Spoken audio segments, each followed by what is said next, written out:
Yasiru, thank you so much for joining me today. So could you firstly share with us what prompted you to create this BRI Sri Lanka, and how do you perceive the strategic significance of the initiative in the current global landscape, especially amid the rising protectionism? Yes, thank you very much for having me. As you know, Sri Lanka is one of the first countries to recognize Belt and Road Initiative, and it's one of the most strategic countries in the region. And throughout all governments, they have identified the importance of cooperating with China. So during the time, I saw there is a lot of backlash towards BRI due to various mainstream media reports about some Hambantota port and funding, debt-related funding and so on. So during the time, I saw how false these narratives are, which made me to come together with few people who have the same thinking in order to form a group called BRISL. And through that, we formulate very fact-based arguments on all these claims which related to debt trap, Hambantota port, and the strategic importance of joining the BRI, educating people in Sri Lanka and giving services for Chinese companies and various other organizations in order to meet their challenges and some tasks which related to, we can say, localizing BRI, which areas there could be risk, which areas that they should focus in the future, and so on. So I think it was a very successful organization during the time and up till now. So we are doing few work with it in the future as well. We are in all forms of social media, and you can find our website and contact us any place, and we would like to have a discussion with you. And the second part of your question about the significance of BRI. So BRI came, I think it's almost more than 10 years. At a time, I would break this question into two parts. Most of the people tell the importance of BRI to other countries. Also, let's start with China as well. BRI is also important to China because during 10 years ago, when President Xi Jinping took office, what I saw was one of the main challenges he had was the Chinese infrastructure boom was coming to an end. So all the roads and the canals that you were building in China was almost to its end, and they have to find a way for Chinese companies also to contribute to a regional economy. So this was one of the reasons the government at that time in China decided for these companies to give assistance for regional countries in order to develop their economies so that it would have a regional growth. So if you take the first very initial readings or writings of BRI, it mainly promotes a regional integration. Even Xi Jinping have several times said that our first intention was to develop the regional strategy, but eventually all countries came to China and asking requesting to join the BRI. Now it has gone to Africa, various places, South America, and so on. And apart from the regional basis, it helped most of the regional countries to integrate. And we saw how much of economic corridors it has brought together. Central Asia is now interlinked with various other branches of economies, regional economies. West Asia is integrated. South Asia, the ASEAN is more functional because of the infrastructure, port development, and on various other fundings and technology transfer which went to these countries. So regionally, as you mentioned, the rising, tariff war, we are in a better position as a region to fight the tariff war, to find alternative markets if something like that occur in the future as well. So I believe it was a very strategic, forward thinking and a strategic thinking by China to give leadership. Although now many countries have identified the importance of developing their own infrastructure and having diversified trade routes and trading markets, consuming markets, which these countries can go to. So this is a good example for us and a good lesson for many Asian regional countries. Apart from this is my last point. But the other thing, the significance that you said, other test of the significance of BRI that we can test is by the global acceptance of BRI. At a time when Asia didn't have a unified unified agenda to develop as a trading bloc. That was the time BRI came into to the global arena. And one way for us to judge the acceptance of it is 2017, when they held the first BRI forum in Beijing. There were 30 heads of states coming to Beijing and officially agreeing with the regional agenda to come together to develop a regional model of economy or model of trading within the region. Apart from this, there were also 100 or 130 organizations present in 2017 for the first BRI forum. So that is a very important meeting. And I think that is one of the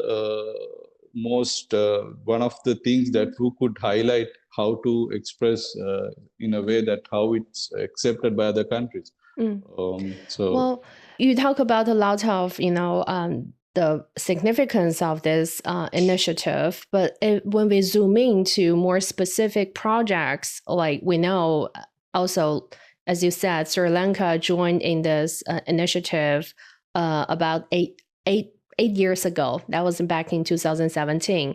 And since then, the country has actively participated in many projects, like the Colombo port city and so on. So how have these projects, based on your observation and your field trips and your research, how have these projects truly contributed to your country's economic development? Yeah, thank you. That is a very important question. One is Sri Lanka joined the BRI, I think, officially in 2014, one of the first countries to join the maritime. I think the first country to join the maritime part of the BRI through an official government statement. That was 2014 during Mahinda Rajapaksha's time when he was president. Yeah, there were several projects within the BRI. So BRI, I can categorize the assistance of BRI can be in three phases. One is funding, others construction, and others operation.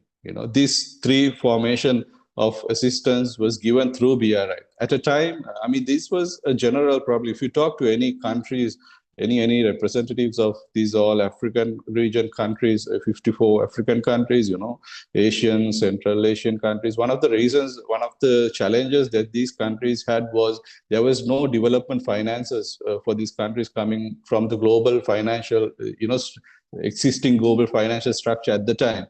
Other various other, outside factors that have to comply. So, for example, if Sri Lanka want to get a funding to build a bridge or something, then you go to international markets and get the money. Then all these multilateral organizations say you must comply with X, Y, and Z before you get the money. So these kind of structure was not very efficient for effective in the region. So BRI came at a time through these three sectors: funding, and construction and operation. So if you take some projects in Sri Lanka, like the Colombo port, China gave assistance in construction and some areas in investment and some areas in construction and operation as well. So today the container terminal CICT, which is operated by CM Port, was first constructed by a Chinese company. That was the first time Colombo port became a deep terminal. And today it's one of the most, operational terminals in the region. Even transshipping around 40% of transshipments to South Indian market. So that helps Indian economy as well in various ways, apart from helping Sri Lankan economy.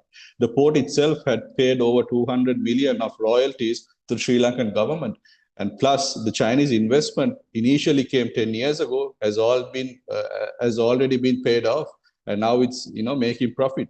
So these are good models to study when you take what happened with the BRI. Apart from that, the Hambantota port, which is quote all over the world, is now having a lot of success. The Ro-Ro business in the Hambantota port has, I think, roll-in, roll-off vessels have been transferred over 500,000 units of cars to the Sri Lankan port. And they have recently, when Xi Jinping and Sri Lankan President Dissanayaka met in Beijing, they agreed upon to build a refinery in the region. So that would boost the regional economy, giving energy independence to many regional small countries like Maldives, Sri Lanka, Bangladesh, even some parts of southern India states as well. So Hambantota port is very operational now, and it has more potential to develop the existing the industrial zone surrounding the port. There are many companies who are interested to come and have their presence in the region. So most of the projects that came through Sri Lanka came through that three phases of development. And last point is the Colombo Port City, which has already completed their main two tasks. One is reclaiming the land and completing the hard infrastructure. What I call hard infrastructure is reclaiming the land, doing the cabling, the tunneling, the drainage systems, most of the work is complete, and soft infrastructure, the policy-wise developments also been completed. The Sri Lankan government, the Sri Lanka regulators passed the Colombo Port City Act. Now it's officially a law, a free trade, free zone, free trade law in that region as called the Port City Act. So now through that, many the Port City company can formulate their own regulations and have an international financial center at the port city. That would be a very important financial center in the region, given the dynamics of Colombo, where it's known as most livable city in the region.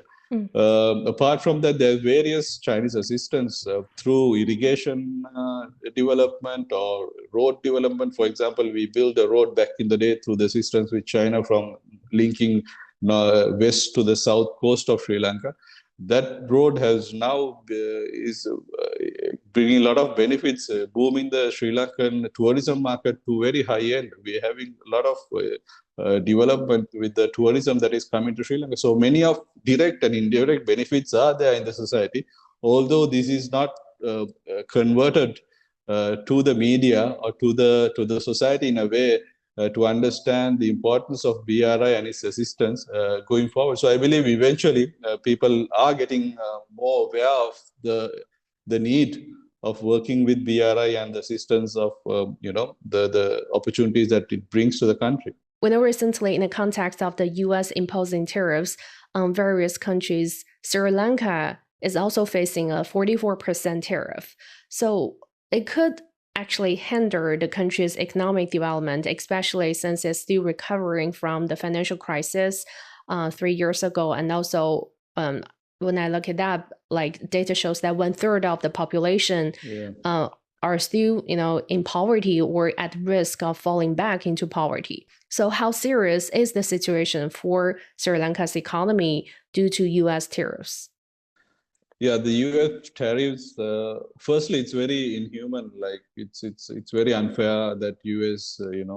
Attack these small countries. I mean, I understand if you fighting with other big superpowers, but if you attack small countries like this, it can soon go into, as you mentioned, status of poverty within a very short time. But to go towards the core of the question, two things it's important. One is Sri Lankan administration or the leaders should understand the fragility of this problem. And as you know, Sri Lanka depends over 40% of exports go to the US and the Western markets. So that should be diversified first. No region or no country should, I believe, have over 15 to 10% of Sri Lankan exports going out, so they can diversify to other regions.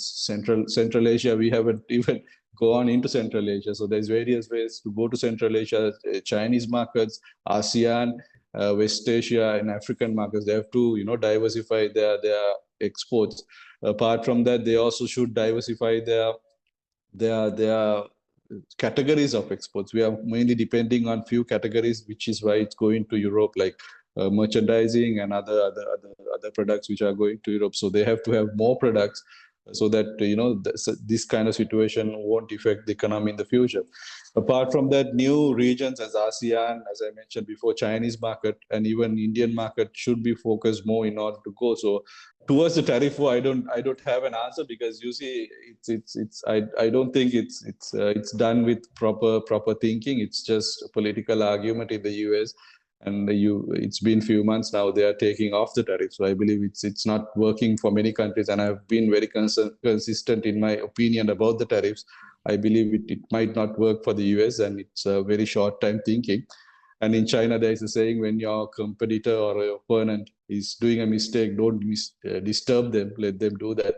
So that's my my take on this situation. I believe tariff war, it's coming to an end. Eventually, these countries will find some consensus. Mm.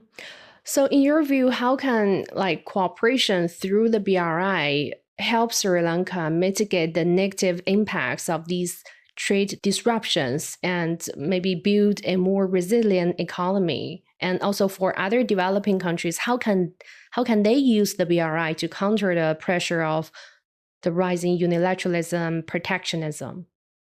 Yeah, BRI, as we talked before, BRI not only did infrastructure development, it helped these countries to realign their strategic national initiatives. For example, most of the projects that were supported by BRI were not proposed by China or this whole BRI initiative. It was the national strategies of that country. Those countries were unable to, bring these projects into reality because various other reasons, funding, you go on, know-how, technical know-how, and so on. Even the CPAC in Pakistan, I believe it was there in their local system before China gave the system. In Sri Lanka, Hambantota port was discussed in Sri Lankan parliament in 1970s even. And any person who knows this field would agree that Sri Lanka should have a Hambantota port in the southern tip because it's very feasible to have it. So to answer your question, how can these countries integrate to a global network of supply chain or trade route? That is something all these countries should identify by themselves. The African countries should, Africa is a big continent. The regional wise, they should understand the needs of entering supply chains through free trade zones, through interconnecting regions, through highways, trail or other connectivity, sea or land based. So this is a good time for these countries to realign their trade routes and supply chains. And with the help of other regional countries, it could build another alternative model to the existing, global supply chain or the global trade route. So I believe that's one of the first things that they should do. We know today over 150 countries and more than 40 international organizations have joined this initiative. So, how do you assess its current role in advancing cooperation with the Global South and promoting sustainable development? And also looking ahead, let's say in the future decade, what are your expectations for the BRI, particularly in the face of the global economic fragmentation? Yeah, BRI has, as you mentioned, there's over 150 countries who have joined the BRI. That is a big signal to understand or to understand that it's accepted by many countries. The non-interference policy of China and the communications, skills probably by the Chinese diplomats and other officials has been accepted by many countries. So it has a lot of potential to go forward. I believe now it's if you take to the next step, as you say, there is many new sectors of BRI to develop it as a global initiative, to think of a security aspect of it, and then the high quality development where you have to see the output of these projects rather than the size of the project. So these are the things that multilaterally or bilaterally each country should work with their partners or regional players or regional countries to integrate, as I said, to a unified model going forward. So one of the risks that we should look into is the regional instabilities that could happen. So this is also, I think, President Xi Jinping yesterday or the day before gave, not Xi Jinping, President Xi Jinping gave a statement on the security initiatives of BRI, of China, the white paper. So that is very important to identify, because if some instability happens, probably in India, Pakistan, most of these plans that regional growth, plans that they have for the regional growth will come to an end. So that is one aspect that we should focus in going forward.